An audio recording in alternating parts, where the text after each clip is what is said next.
Hello everybody. Today's topic would be problems on trains.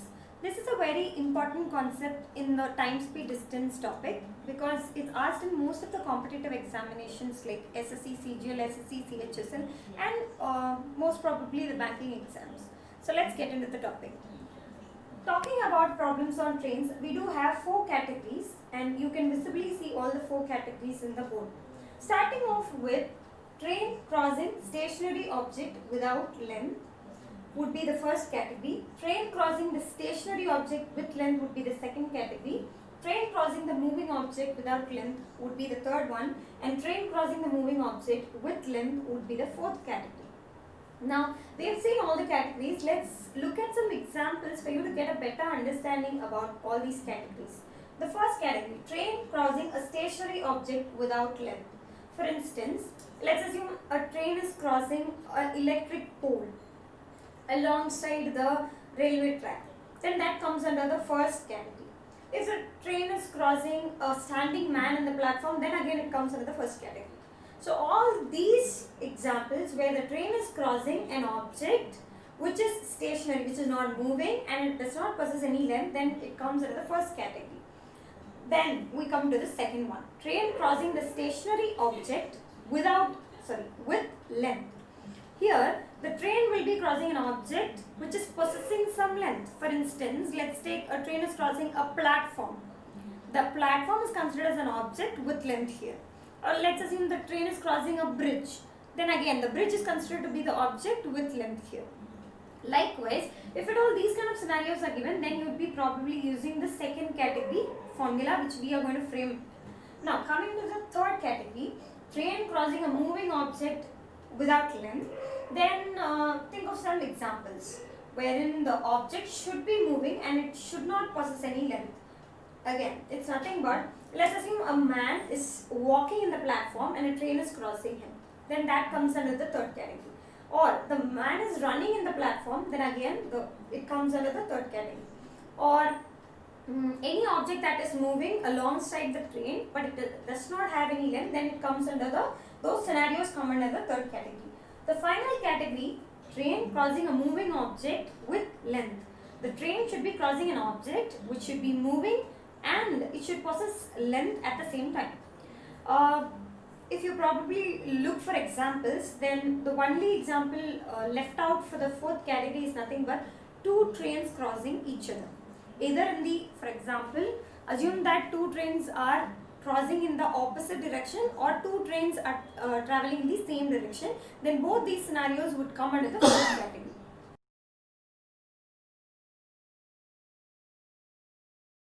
Now let's try to frame formulas for all the four categories. Before framing the formulas, we need to know about the basic formula of time speed distance, which is nothing but time is equal to distance by speed. Now we are going to reframe this formula based on the four categories. Starting off with the first category, where the train is crossing the stationary object without length. Always the distance in problems on trains will be modified according to the scenario given. Now here, the distance will be replaced with the length of the train and the length of the object if at all the object is possessing some length. Okay, over here, I will put the length of the train and the object's length. Do we have the object's length here? No. So, I am avoiding the object's length over here. Now coming to the speed. Do we have the speed of the train? Yes, of course this train is moving, so the train is possessing speed. But what about the object? The object is stationary, which means it's not moving. So the object is not having any speed. So we would be restricting ourselves only with the speed of the train. Now proceeding with the second category. Again, time is equal to distance by speed, where the distance is replaced with the length of the train. And do we have the object's length? Yes. So I'm adding the object's length because the train is crossing the object's length itself and the distance between the object and the train. And talking about speed, the train is moving, so speed of the train. And is the object moving? No, it's not moving. It's a stationary object. So we will not be adding this object's speed. Now coming to the third category, where the train is crossing a moving object without length. the distance here will be replaced with length of the train alone because the object is not possessing any length. Talking about speed, the train is moving, so speed of the train. The object is also moving, so the object speed is also considered. But do we use a plus or minus sign here? That depends upon the relative speed between the train and the object. If at all the train and the object are moving in the same direction, subtraction. Same, subtraction, yes and yes. You can remember it in that way. If they are moving in opposite direction, then we would be using the plus sign here. So I am using both plus and minus. You can modify it or rephrase it depending upon the scenario that's given in the question.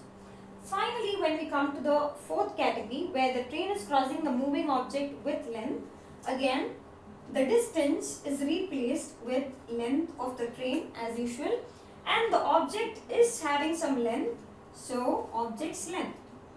Talking about speed, the train is moving, so speed of the train, and the object is also moving, so the object speed is also considered. Again here we would be using plus or minus depending upon the direction in which the train and object are moving. Minus for subtraction for same direction and plus symbol for opposite direction. So let's look into some questions based on this concept, problems on trains. Here is the first question. So in any question you will have to look for two things. What's given in the question and what is asked in the question. Clearly the speed of the second train is asked in the question. But what is given in the question? A train is crossing a bridge in 15 seconds, and the same train is crossing another train in 5 seconds. This is what is given in the question. Now let's try to categorize this particular scenario among the four categories. The first scenario, a train crossing a bridge. Bridge is a stationary object with length. So it comes under the second category. So I will be using the second formula. Time is equal to length of the train plus length of the object by speed of the train. And the second scenario is nothing but the train is crossing another train of same length. So two trains crossing each other will come under the fourth category. So I am going to use the fourth formula. Time is equal to length of the train plus length of the object by speed of the train plus speed of the object. The reason why I am using plus here is because the direction of the train, the first train and the second train are in opposite directions. So if they are in opposite direction, we will be using the plus symbol. If at all they are in the same direction, then I might be using minus symbol over here. Yes, now let's try to substitute the values that are given in the question in the formula. The time in the first scenario is 15 seconds. The length of the first train is given to be 150 meters. The length of the object here is the bridge, and the bridge length is 500. Speed of the train is not given. Now in the second scenario, the time is given to be 5 seconds. The length of the first train, which is 150 meters. The length of the object, which is nothing but the second train. The second train is also 150 meters because they have mentioned it's crossing another train of same length. Now the speed of the first train is not known, but then I can get the value from the first equation. The speed of the object, which is nothing but the train 2, which is what we are going to find. This is what you'll have to understand. The other things, the calculations can be done by anybody. Until this step is what you have to understand from the question. Now let's do the calculation and try to find the answer. From this, I can find the speed of the train to be 500 plus 150, 650 by 15. And I believe that 650 and 15 will not get completely cancelled. So let me try to have it in the fraction instead of going with decimals. 3 times of 5, 130 times of 5. So the speed of first train is nothing but 130 by 3 meter per second. And now, speed of the first train plus speed of the second train is nothing but 300 by 5, which is nothing but 60. So speed of the first train and second train is 60, where the speed of the first train is nothing but 130 by 3. So on simplifying this, we would be getting the speed of second train to be 60 minus 130 by 3 or 180 minus 130 by 3, which is 50 by 3 meters per second. You can actually have the answer in terms of fraction, or if the options are given in the decimals, then convert this in form of decimals and you can write the answer. So 50 by 3 can be written as 1 times of 5, remainder 2, in 20 you have 6, so 16.67 meters per second is the speed of the second train. I believe that you understood this question.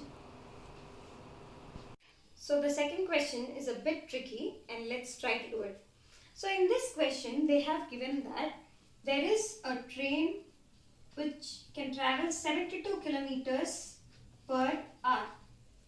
This train is overtaking a cyclist who is traveling at 36 kilometers per hour and who is traveling the same direction in 20 seconds. And this train exactly travels for half an hour and meets another cyclist who is traveling at 36 kilometers per hour. Now the question, in the question, this is what is given, and what is asked in the question is nothing but the time taken for the C1 and C2 to meet. So here they have indirectly given the data and asking for the question. So for the time of meeting of C1 and C2,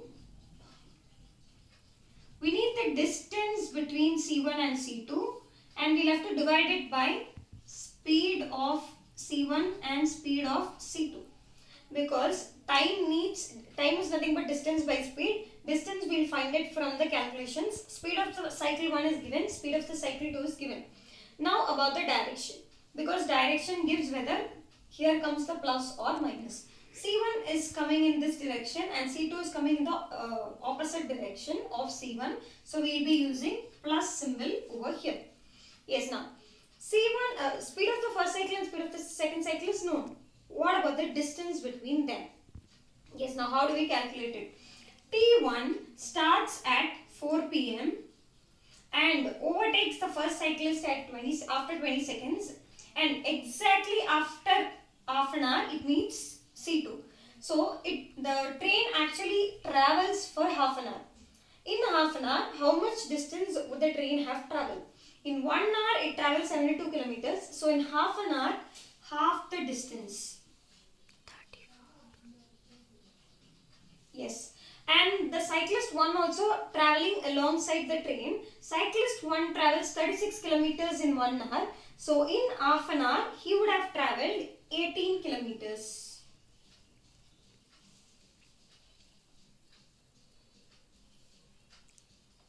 So now, exactly over here is where C1 is, and exactly here is where C2 is. So the distance between C1 and C2 now becomes 18 kilometer. So we know the distance now, which is 18 kilometer. Speed of the first cycle, which is 36 kilometer per hour, and speed of the second cycle, which is 36 kilometer per hour. This gives you an answer or the time of 1/4 of an hour. So 1/4 of an hour, which is nothing but 15 minutes. So yes, now the train starts at 4 p.m. and the cyclist also starts at 4 p.m. He travels along with the train for 30 minutes. So it would be starting at 4. After 30 minutes, it's 4:30. And now C1 and C2 are traveling towards each other and meeting after 15 minutes. So 4:30 plus 15 minutes, they would meet exactly at 4:45 p.m. or a.m. based on the question.